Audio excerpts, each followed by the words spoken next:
खुदावन की सलामती आपके साथ हो। मैं पैस्टर जॉर्ज वहीद लेस्लर मिनिस्ट्री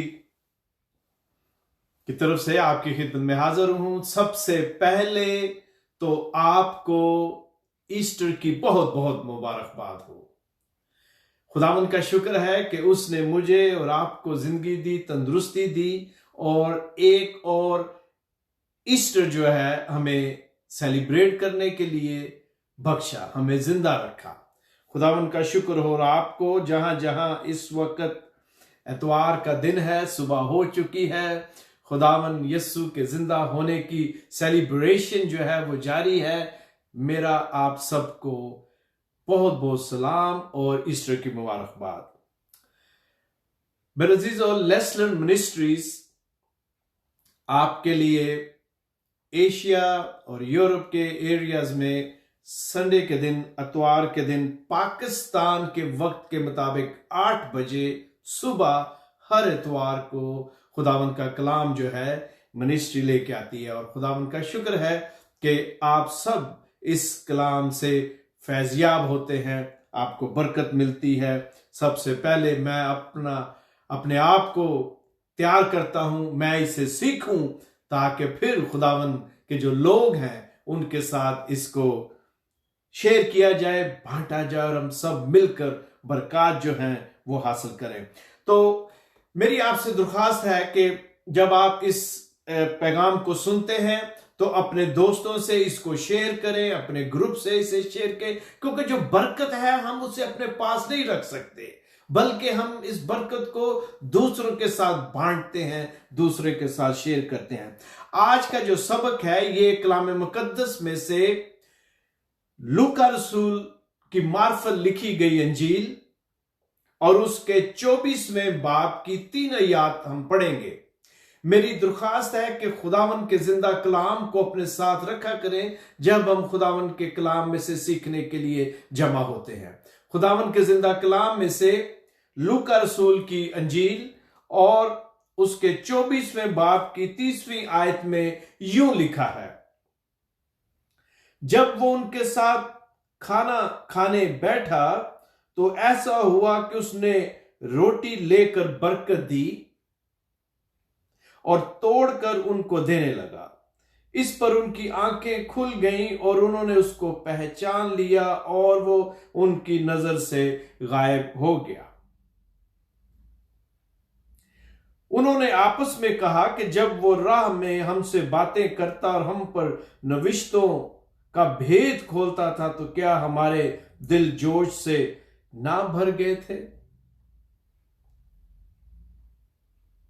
मेरे अजीजों, खुदावन के कलाम के पढ़े और सुने जाने पर बरकत हो। हमारी जो मरकजी आयत है वो है, उन्होंने आपस में कहा कि जब वो राह में हमसे बातें करता और हम पर नविश्तों का भेद खोलता था तो क्या हमारे दिल जोश से ना भर गए थे। ये हमारी मरकजी आयत है। लेकिन हम खुदावन के कलाम में से ये जो 24वां बाब है इसकी 13वीं आयत से शुरू करेंगे और हम इसकी जो 35वीं आयत है वहां तक इसको सीखेंगे। इसमें चूंकि ये काफी ज्यादा आयात है, मैं पूरी तिलावत तो नहीं करूंगा, लेकिन आप खुदावन का जिंदा कलाम अपने पास रखें और इसे खोल कर रखें। हम आयत ब आयत इसमें से मिलकर सीखेंगे। सबसे पहले हम ये देखते हैं कि ये जो 2 शागिर्द हैं ये कौन हैं, क्योंकि हमें सिर्फ यहां पर ही इन 2 का जिक्र मिलता है और एक का जो नाम है वो भी यहां पर मरकूम है, लिखा गया है खुदावन के कलाम में। और हम जब इसको देखते हैं तो जो बात हमें सामने नजर आ रही है वो ये है कि ये 13वीं आयत के मुताबिक, और देखो उसी दिन उनमें से 2 आदमी, अल्फाज पर गौर करें, और देखो उसी दिन मतलब तीसरे दिन जिस दिन यीशु जिंदा हुए उसी दिन की बात है और ये तकरीबन सुबह का वक्त है और लिखा है उनमें से 2 आदमी, मतलब वो जो गिरोह था उनमें से 2 आदमी। ये जो 2 शागिर्द थे, ये जो तकरीबन मेरे ख्याल में जो 120 की जमात का जिक्र है उनमें से ये थे, क्योंकि ये 12 शागिर्दों की जो फहरिस्त है उसमें ये नहीं है, लेकिन इनका जो रवैया है, इनका जो एटीट्यूड हम देखते हैं, जो बातें ये कर रहे हैं सब, उससे साफ पता लगता है कि ये यीशु के साथ साथ थे। और ये गलत ना होगा कि अगर ये देखा जाए और कहा जाए, जो हमें नजर आता है कि शायद ये उस जमात में हों जिनको यीशु ने 2-2 करके भेजा था, क्योंकि इनकी जो गुफ्तगू है, इनकी जो समझ है पुराने अहदनामे के बारे में, उससे पता चलता है कि ये खुदावन के साथ थे। तो लेकिन अब हम जो पढ़ते हैं यहां, पता चलता है कि उसी दिन सुबह के वक्त ऑलमोस्ट ये, और सुबह का वक्त मैंने क्यों कहा उसको मैं अभी आपके लिए ब्रेक डाउन करता हूं। ये जो शागिर्द हैं ये यरूशलेम से निकलते हैं, और एक छोटा कस्बा है जो कि कलाम के मुताबिक यहां लिखा है कि वो 7 मील के फासले पर है। अम्माउस एक छोटा शहर है, अभी तक इसके बारे में कुछ पता नहीं, लेकिन ये उस वक्त कलाम के मुताबिक एक कस्बा या एक छोटा शहर था जो 7 मील के फासले पर था। और ये जो 2 शागिर्द हैं ये इस बात से तो वाकिफ हो गए जो औरतों ने आके बताई, और ये इस बात से भी वाकिफ थे जो फरिश्तों ने कही। आगे चलकर हम पढ़ेंगे, लेकिन इसके बावजूद इन्होंने इंतजार नहीं किया और ये बहुत ज्यादा उदास हो गए।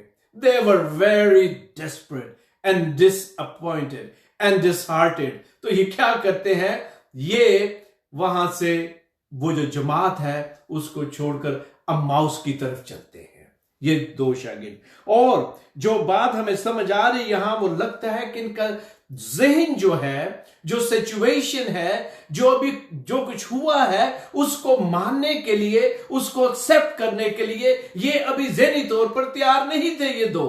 और कुछ स्कॉलर ये भी कहते हैं, मेरी एक बात गौर से सुन ले, जो मैं बात कहूं उसको अच्छी तरह से इस कॉन्टेक्स्ट में सुने।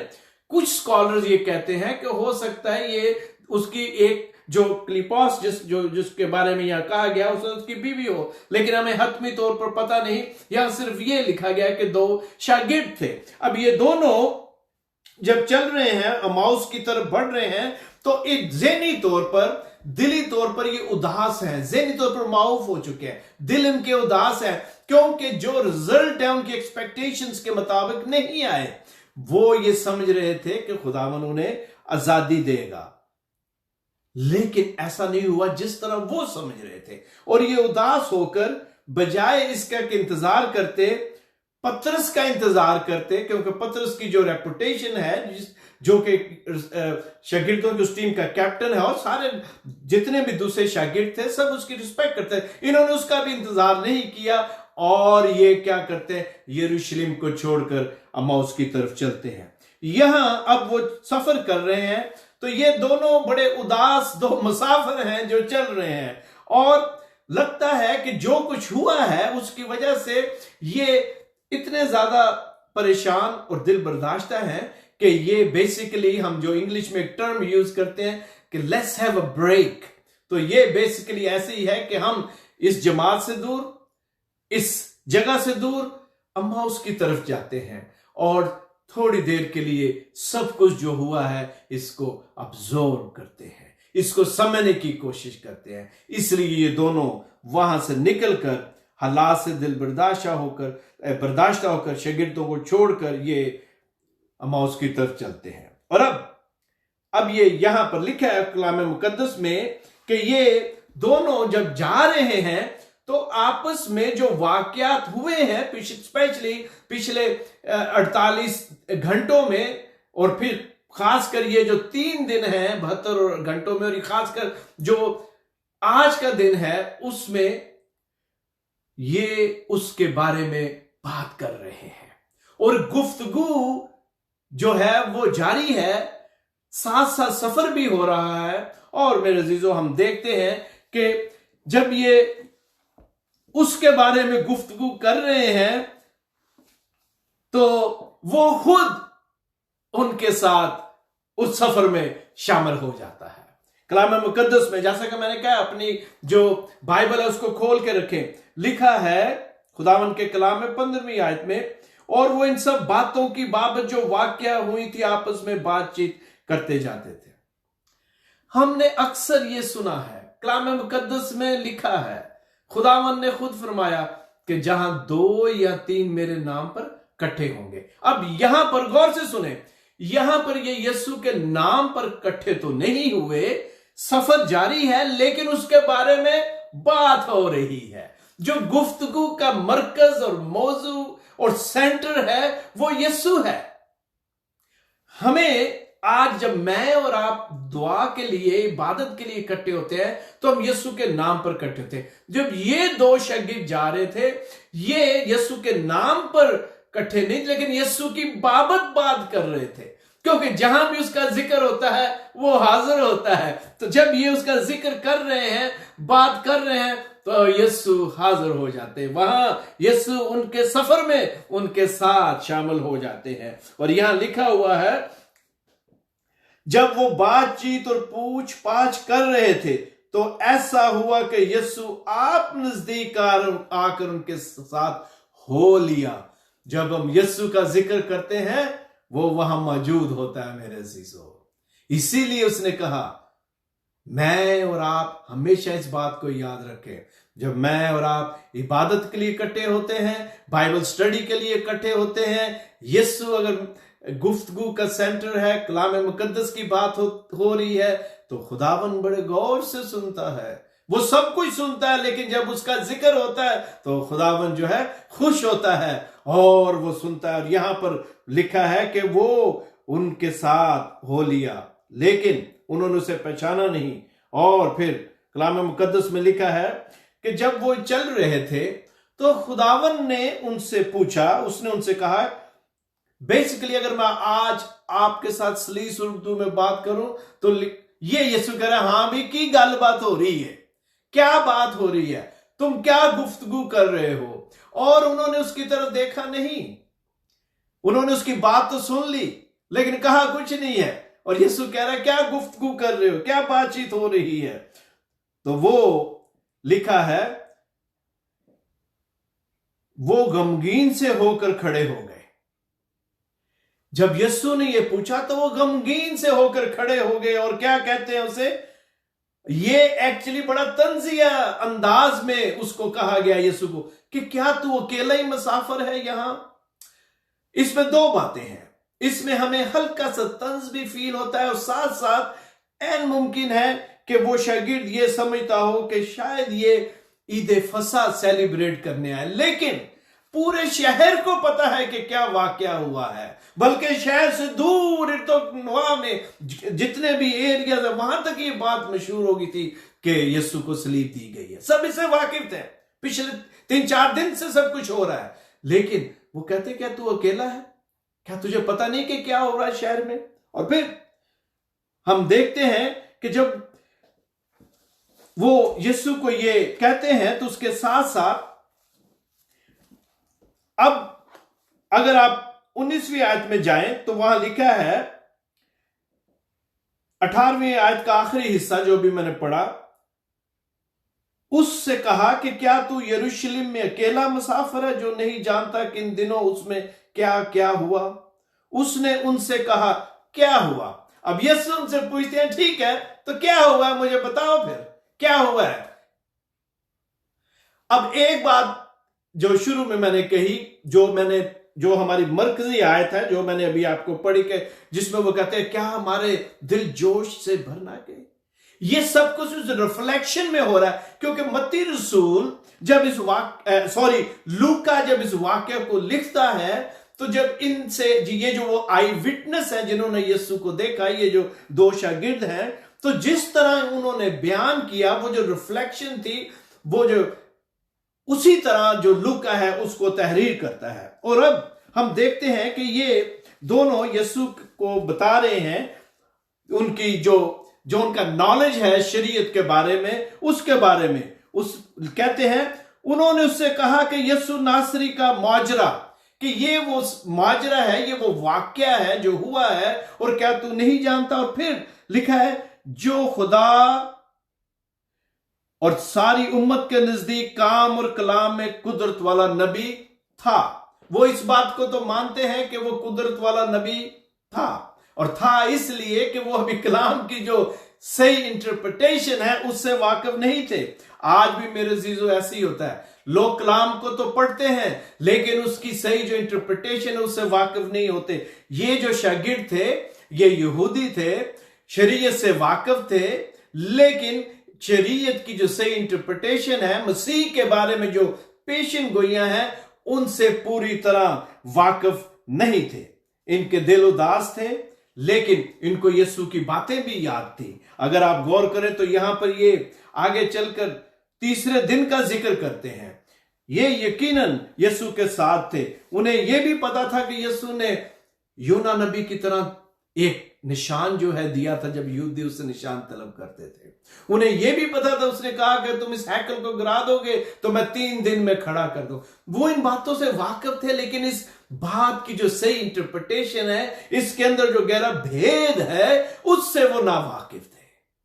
और वो फिल हकीकत यही समझ रहे थे कि यीशु या ये जो मसीहा है ये इस्राएल को रिहाई देगा।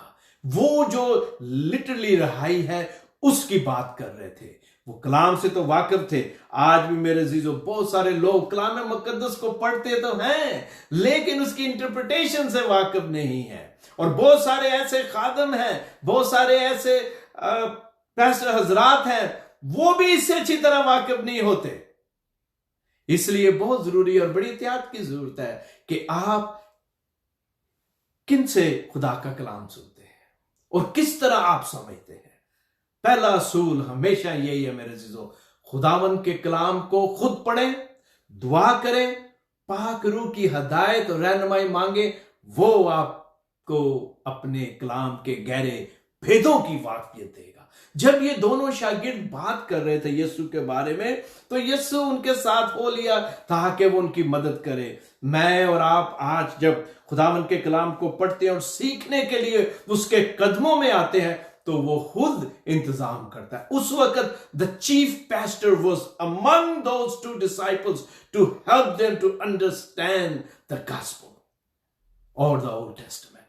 और आज वो अपने खादमों के जरिए, चुने हुए खादमों के जरिए अपने कलाम को, उसकी जो समझ है वो बख्शता है ताकि उसके लोगों को समझाया जाए, लोगों से बात की जाए और गहरे भेदों से उन्हें फैज़याब किया जाए, उन्हें अक्यूप किया जाए, क्योंकि फिर इसी तरह ही खुदा के लोग दूसरों तक जो खुदा का कलाम है वो लेके जाते हैं मेरे अजीजों। और आयत 15 में जो कि मैंने पहले कहा, जब यीशु नजदीक आ गया तो उन्होंने ये बातें की और उसे समझाया, उसका सारा जो उनको समझ आ रही थी, जिसके लिए वो यीशु के बारे में गुफ्तगू कर रहे थे। मैं एक चीज यहां बड़े मेरे ज़हन में आई और मैं सोच रहा था कि जब उन्होंने यीशु का जिक्र किया और वो बात कर रहे थे तो यीशु ने वो मौका नहीं हाथ से जाने दिया। आप सोचेंगे कि क्यों? उसकी एक वजह यह है कि शैतान जो है वो हमेशा ये मौका ढूंढता है कि किस तरह उसके लोगों को फाड़े। खुदावन यीशु ऐसे हालात और मौके पैदा करता है कि किस तरह लोगों की नजात हो।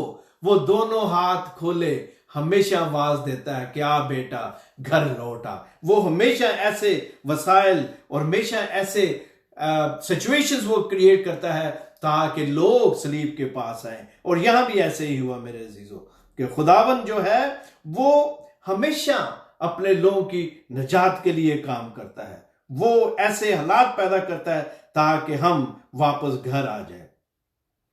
और 17वीं आयत में मेरे अजीजों, जैसा कि मैंने कहा कि वो गमगीन थे। यहां पर मैंने कहा था ये रिफ्लेक्शन है, इसलिए मैं बैक एंड फोर्थ जा रहा हूं कि लिखा है कि वो खड़े हो गए। मतलब उस वक्त तक तो बातचीत होती रही लेकिन फिर वो एकदम खड़े हो जाते हैं।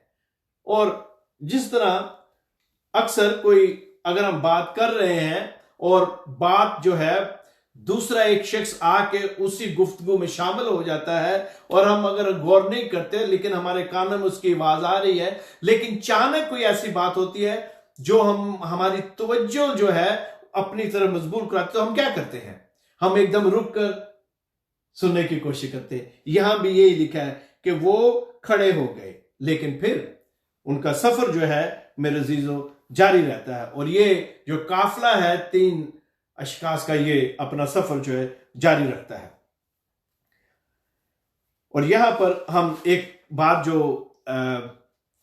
देखते हैं वो ये है, जिसका मैंने पहले जिक्र किया, कि ये जो शागिर्द थे इन्होंने इंतजार नहीं किया कि पतरस की बात सुनते या उन औरतों से बात करते, बल्कि इन्होंने अपने जो इनके ज़हन में दिल में आया इन्होंने किया, और वो जगह जो है उसको छोड़कर माउस की तरफ चल दिए। आज भी बहुत सारे लोग इंतजार नहीं करते। जब हम खुदावन के हुजूर दुआ करते हैं, या हम किसी चर्च के साथ चलते हैं, या हम खुदा के साथ कोई कमिटमेंट करते हैं, तो हम खुदा के टाइम टेबल को समझने की कोशिश नहीं करते। खुदा जो है वो अपने टाइम टेबल के मुताबिक काम करता है। हम चाहते हैं कि खुदा हमारे टाइम टेबल के मुताबिक काम करे। मेरे अजीजों, हमें इंतजार करना चाहिए, और अगर ये दोनों इंतजार कर लेते तो बहुत सारी चीजें जिनमें से ये गुजरे शायद ना गुजरते। लेकिन खुदावन का शुक्र है कि खुदावन ने इन दोनों को नजात बख्शी। और आगे चलकर हम देखते हैं, क्योंकि खुदावन जो है वो हमेशा चाहता है कि हर एक जो भेड़ है उसकी जो खो गई है वापस आ जाए। लिहाजा हमें इन 2 शागिर्दों की तरह नहीं, बल्कि खुदावन के कलाम के मुताबिक जो बात है वो ये है कि हम उसके टाइम टेबल के मुताबिक अमल करें और उसका इंतजार करें। लेकिन जब हम आगे बढ़ते हैं तो हम देखते हैं कि कलाम में लिखा हुआ है, अब उन दोनों की गुफ्तगू तो खत्म होगी, अब यस्सु जो है बोलते हैं। यहां पर लिखा है खुदावन के कलाम में, और 25वीं आयत में, उसने उनसे कहा कि ऐ नादानों और नबियों की सब बातों के मानने में सुस्त इत्का दो। अब आपने अभी थोड़ी देर पहले सुना कि जो एक शागिर्द है उसने यस्सु को कहा कि क्या तुझे नहीं पता कि क्या माजरा हुआ यहां पर।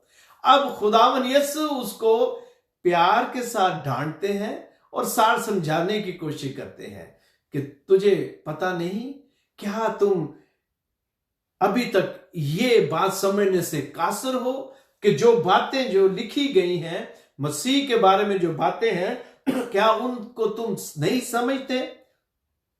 खुदावन उन्हें बड़े प्यार से समझाने की कोशिश करते हैं। अब चूंकि ये यहूदी थे और पुराने अहदनामे से वाकिफ थे, और उनके लेवल के मुताबिक खुदावन यीशु पुराना अहदनामा जो है वहां से शुरू करते हैं। जो जो बातें मसीह के हक में लिखी गई, जो जो बातें, जो जो पेशन गोइयां हुई थी, उनके बारे में खुदावन उन्हें बड़े राम के साथ, तफसील के साथ समझाते हैं। और साथ साथ जो सफर है वो भी जारी है। मेरे अजीजों, याद रखें, खुदावन जो है उनके लेवल पर आके इसे समझाते हैं।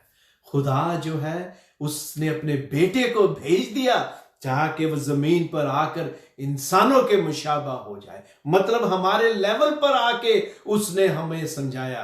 आसमान की बादशाही की खुशखबरी का जो पैगाम है उसने ऊपर से ही नहीं बल्कि बेटे को भेजा कि वो हमारे लेवल पर आके हमें समझाए। ये खुदा ने किया। और आज भी मेरे अजीजों, खुदा हमारा जो इल्म है, हमारा जो नॉलेज है, उसमें उसके लेवल पर आके हमें समझाता है, हमारी मदद करता है, हमें गाइड करता है। लिहाजा कभी ये ना समझें कि मैं अगर सेमिनरी नहीं गया या मेरे पास हाई एजुकेशन नहीं तो मुझे कलाम की समझ नहीं आ सकती। मैं आपको बताना चाहता हूं, खुदावन यीशु आपके लिए ऐसे मौके पैदा करेगा, वो आपके लिए ऐसे लोगों को तैयार करेगा जो आपकी मदद करेंगे, रहनुमाई करेंगे। और खुदावन आपका जो इल्म, आपकी जो लियाकत है, उसको बड़ी कदर की निगाह से खुदा देखता है।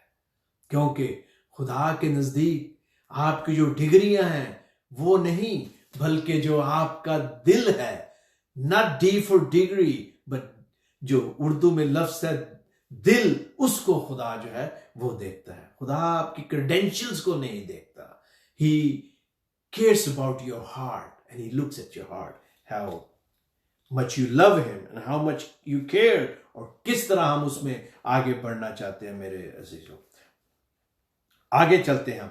लिखा है कि यीशु ने उन्हें तफसील के साथ यहां पर बताया और साथ साथ सफर जो है वो जारी है, और वो इतने इश्तियाक के साथ, इतनी तवज्जो के साथ उसकी बातें सुन रहे थे कि खुशी से वो, उनके अंदर जो जोश है, जो खुशी, उससे वो भरे जा रहे थे, क्योंकि वो एक अथॉरिटी के साथ बात कर रहा था। वो फकीर फरीसियों की तरह नहीं, बल्कि अथॉरिटी के साथ बात करता है और उन्हें समझाता है। और लिखा है कि क्या मसीह को ये दुख उठाकर अपने जलाल में दाखिल होना जरूर ना था, और फिर मूसा से लेकर सारे अंबिया तक और अपने तक मसीह की जो कुर्बानी है उसके बारे में सारी जितनी भी पेशन गोइयां हैं उन सब को वो उन्हें समझाता है। और फिर हम देखते हैं कि खुदावंद के कलाम में लिखा है सफर जो है वो जारी है। वो दोनों जो शागिर्द हैं वो यीशु की बातें सुनते हैं और साथ साथ उनका जो सफर है वो जारी है। अब हम देखते हैं मेरे अजीजों कि खुदा अगर हमारे लेवल पर आके बात करता है तो वो ये भी तवक्को करता है कि हम उसकी बात को सुने तवज्जो के साथ, उसको एक्सेप्ट करें। उन शागिर्दों से जब वो बात करता है तो प्यार और मोहब्बत से उनके साथ बात करता है। हम अक्सर ये देखते हैं कि कभी कभी कुछ ऐसी गुफ्तगू होती है जिसमें हम यूं अटैच हो जाते हैं कि हमें कुछ इर्द गिर्द का एहसास नहीं रहता।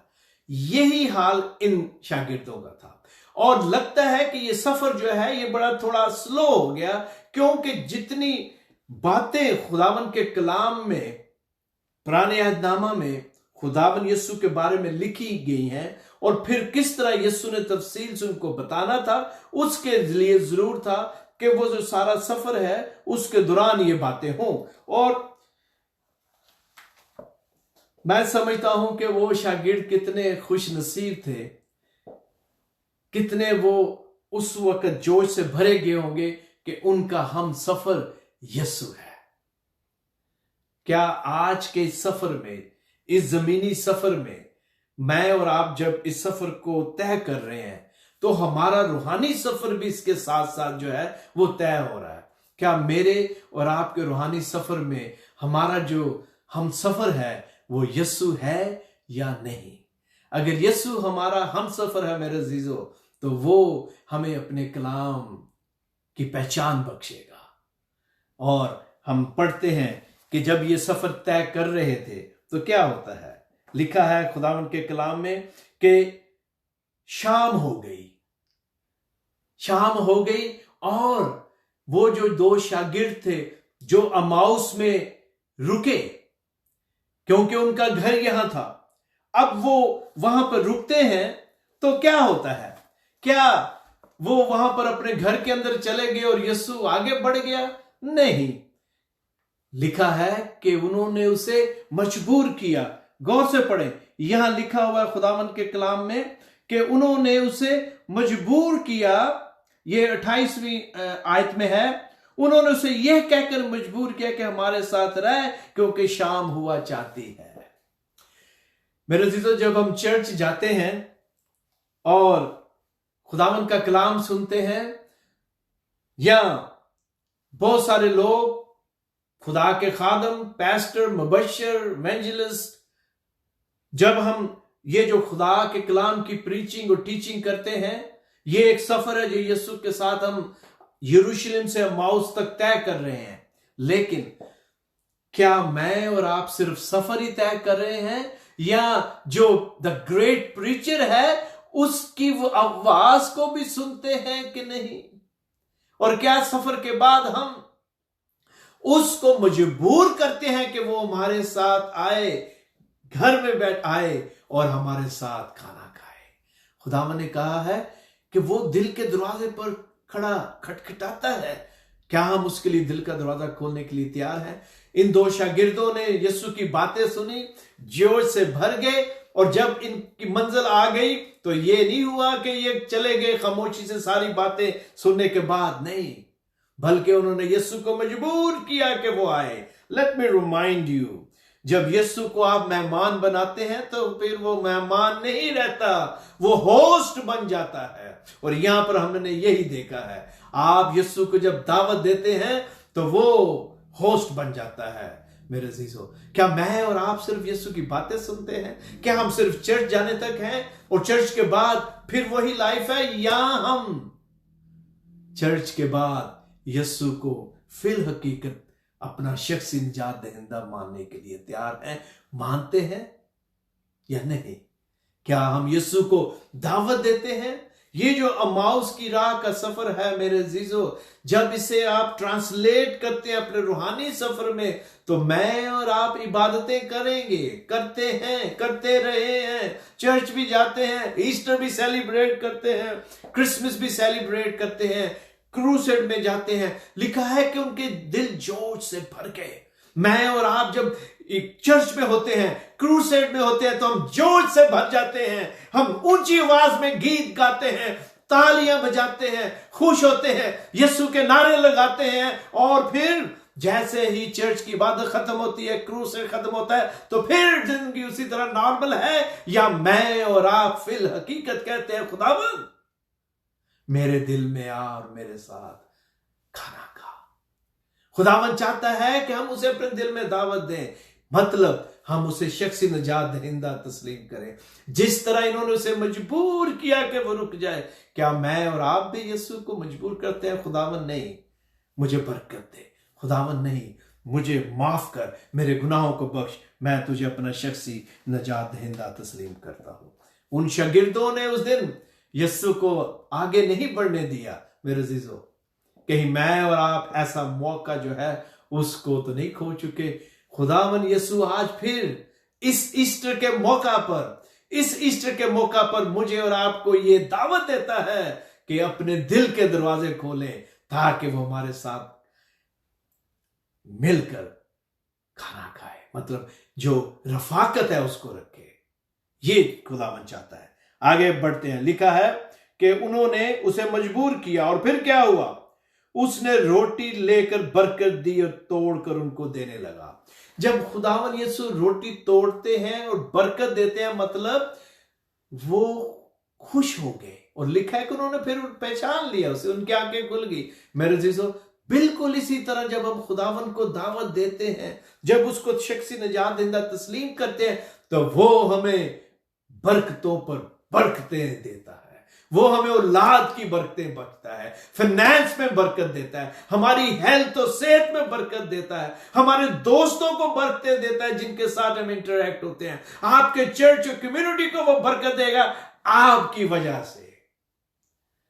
खुदावन जो है आपकी वजह से दूसरों को बरकतें देगा। मेरे अजीजों, तो क्या आप नहीं चाहते कि अपनी बरकत भी हासिल करें और आप दूसरों के लिए भी बरकत का बाइस बने? रोटी तोड़कर बरकत देने का मतलब यही है, वो हमारे साथ रफाकत रखता है। और जब वो हमारे साथ रफाकत रखता है, तो that means there just blessings everywhere around us. हमारे हर तरफ बरकत की बारिश होती है मेरे अजीजों।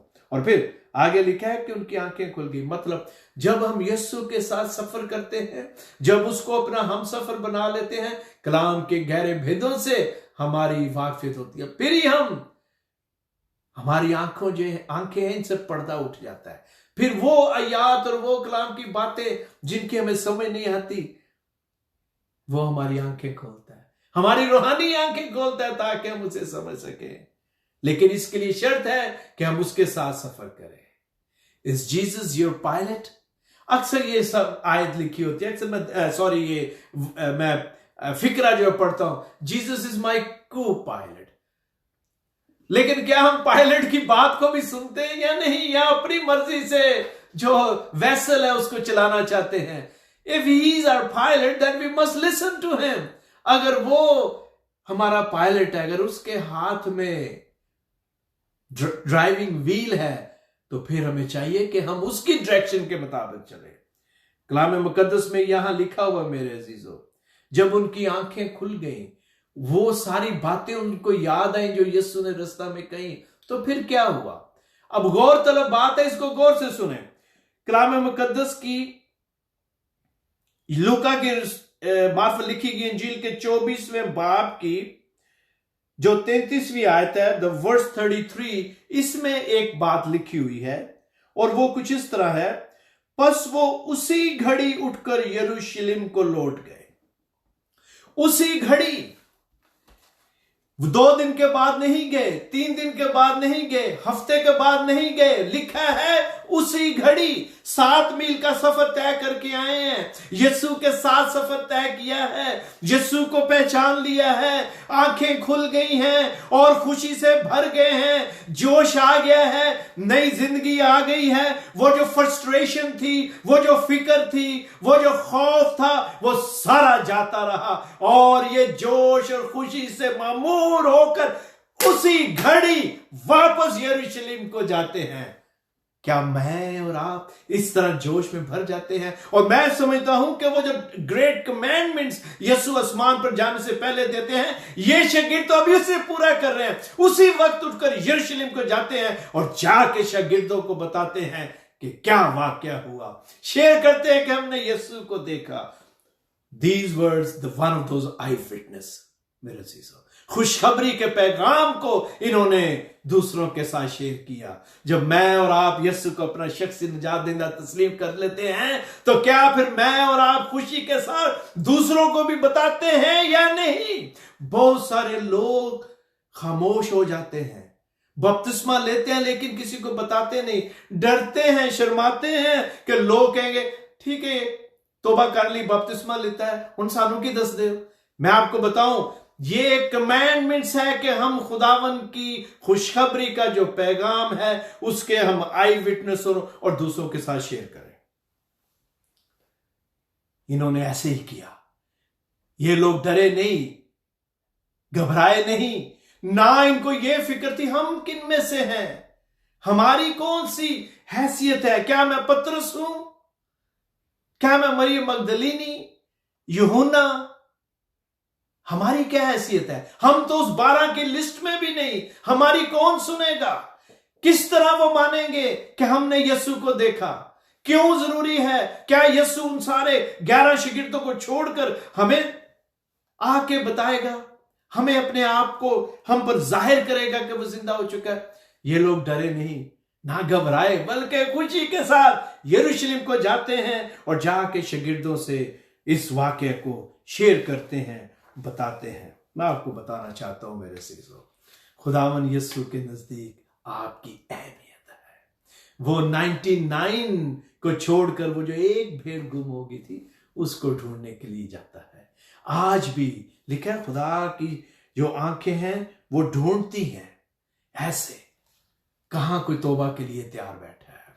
और यीशु ने इन 2 शागिर्दों को जब अपनी बातें बताई कलाम मुकद्दस की, पुराने अहदनामे की, और इनके साथ रफाकत रखी, रोटी तोड़ी, इनके साथ वो सफर तय किया, तो खुदावन ने हमें ये बताने की कोशिश की है कि हमारी कदर चिड़ियों से और भेड़ों से बढ़कर है। यीशु ने उन 12 या उन 11 को मुख्तलिफ मौके पर अपने आप को उन पर जाहिर किया, लेकिन यीशु इन 2 को नहीं भूला था। इसी तरह मेरे अजीजों, आप दुनिया के किसी भी शहर और खित्ते में हैं, खुदावन यीशु आपको देखता और जानता है। उसके हाथ की हथेली पर आपका नाम कुंदा है। कभी ना घबराए, मैं कौन हूं, मेरा छोटा चर्च है, मेरा नॉलेज कम है। मेरे अजीजों, खुदा के नजदीक आपकी बहुत अहमियत है। और खुदावन यीशु उन 11 को छोड़कर इन 2 के पास आया और इन पर अपने आप को जाहिर किया। खुदावन आपकी जिंदगी से काम लेना चाहता है। उसने इन 2 शागिर्दों की जिंदगी से काम लिया और इन्होंने जाकर जो एक्सपीरियंस किया उसको दूसरों के साथ शेयर किया। आज ईस्टर के मौके पर, मैं इसे रैप करता हूं, आज इस ईस्टर के मौके पर मैं आपको बताना चाहता हूं मेरे अजीजों, अगर मैंने और आपने फिल हकीकत यीशु के साथ अपना सफर जारी नहीं रखा, अगर यीशु मेरा और आपका हम सफर नहीं है, तो ये ईस्टर सेलिब्रेट करने के कोई फायदा नहीं है। ईद उल क़यामत कहना और इसको सेलिब्रेट करना, इसका कोई मकसद नहीं है अगर आपका फिल हकीकत यस्सु के साथ रूहानी सफर जो है वो जारी नहीं है। और अगर आपने फिल हकीकत यस्सु को घर में आने के लिए मजबूर नहीं किया, उसे दावत नहीं दी कि वो हमारे साथ रफाकत रखे, तो फिर क्रिसमस या ईस्टर या जो ये सेलिब्रेशंस हैं इनको सेलिब्रेट करने का कोई फायदा नहीं। आए आज इस ईस्टर के वक्त, आज इस ईस्टर के मौका पर, आज इस अहम दिन पर हम अपनी जिंदगियों पर गौर करें। और अगर मेरा और आपका सफर यस्सु के साथ नहीं है, अगर मेरा और आपका हम सफर खुदावन यस्सु नहीं है, और अगर वो फिल हकीकत मेरी जिंदगी के इस वेसल का पायलट नहीं है, तो आज मौका है कि मैं और आप इन शागिर्दों की तरह, इन दो शागिर्दों की तरह यस्सु को अपने दिल में आने की दावत दे और उसके साथ रफाकत रखे। वो हमें अपने नाम और जलाल और अपनी बादशाही के लिए इस्तेमाल करने के लिए तैयार है। वो सिर्फ इंतजार कर रहा है कि मैं और आप उसको कहें कि आए खुदावन, मैं अपने गुनाहों से माफी मांगता हूं, माफी मांगती हूं। आए खुदावन, मैं तेरे साथ अपना जो रिलेशनशिप है उसको मैंने कभी बहाल नहीं किया, या मैं राह से बरगश्ता हो गया हूं या हो गई हूं। आए खुदावन, मैं तुझे दावत देता और देती हूं कि आज मेरी जिंदगी में आ और खुदावन मेरे साथ रफाकत रख और मेरी जिंदगी का हम सफर हो, ताकि मैं तेरे साथ अपने इस जिंदगी के सफर को मुकम्मल करूं। काश खुदावन मुझे और आपको ऐसा ही करने की तौफीक बख्शे। आए हम अपने सरों को झुकाएं और खुदावन से दुआ करें कि वो आज के सबक के हवाले से हमारी जिंदगियों को बदले। आए खुदावन, मैं तेरा शुक्र करता हूं कि तूने ऐ बाप हमें ये सहूलत और ये टेक्नोलॉजी बख्शी कि खुदावन हम हजारों मील दूर बैठकर भी मिलकर एक जमात की तरह दुनिया के मुख्तलिफ हिस्सों में बैठकर, मुख्तलिफ टाइम जोन में बैठकर खुदावंदा मिलकर बेक वक्त तेरे कलाम में से सीख सकते हैं। खुदावन, मैं तेरी मिन्नत करता हूं कि इन दो शागिर्दों की तरह जिन्होंने बड़ी इश्तिहाक के साथ, जोश के साथ खुदावन तेरी बातें सुनी, तेरे साथ वो सफर जो यरूशलेम से माउस का था उसको तय किया, और जब ये घर पहुंचे तो खुदावन इन्होंने तुझे अपने घर में आने की दावत दी और तू इनके साथ अंदर गया और तूने इनके साथ रफाकत रखी। काश खुदावन आज इस ईस्टर के मौका पर हम जो अब तक किसी भी तरह खुदावंदा तेरे साथ अपना वो सफर, वो रफाकत जारी नहीं कर सके, या खुदावन हम रास्ते से भटक गए हैं, तो हमें माफ करना हो। तेरे आगे मिन्नत करते हैं कि आज उन सबको ये तौफीक बख्श जो अभी तक खुदावन तुझे अपना शख्सी निजात देना कबूल नहीं कर सके, कि आज के दिन वो ऐसा करे। और खुदावंदा तू उनके साथ रफाकत रखे, तू उन्हें बरकत दे। ऐ बाप, तू हमें ऐसा ही करने की तौफीक दे। तेरे नाम में हम मांगते हैं, आमीन। मेरे अजीजों, मेरी दुआ है कि खुदावन इस पैगाम के वसीला से हम सबको बड़ी बरकत दे। और मैं आपको ये भी बताना चाहता हूं, आपने जो सोशल मीडिया उस पर देखा होगा कि वहां पर न्यू कवेनेंट चर्च लिखा जाता है लर्सन मिनिस्ट्री के साथ साथ। तो मैं आज यहां पर यह ऐलान करना चाहता हूं, बताना चाहता हूं कि जो चर्च है उसका नाम न्यू कवेनेंट चर्च है, और लर्न मिनिस्ट्री जो है वो अम्ब्रेला है, और उसके नीचे न्यू कवेनेंट चर्च जो है वो है। और आप इसको न्यू कवेनेंट चर्च के नाम से लिख सकते हैं, पढ़ सकते हैं और इस्तेमाल कर सकते हैं। Thank you and God bless you. और एक दफा फिर आपको बहुत बहुत ईस्टर की मुबारकबाद हो। खुदावन आपको और आपके खानदानों को सलामती और अमन, सेहत, तंदुरुस्ती में रखे। खुदा आपके साथ।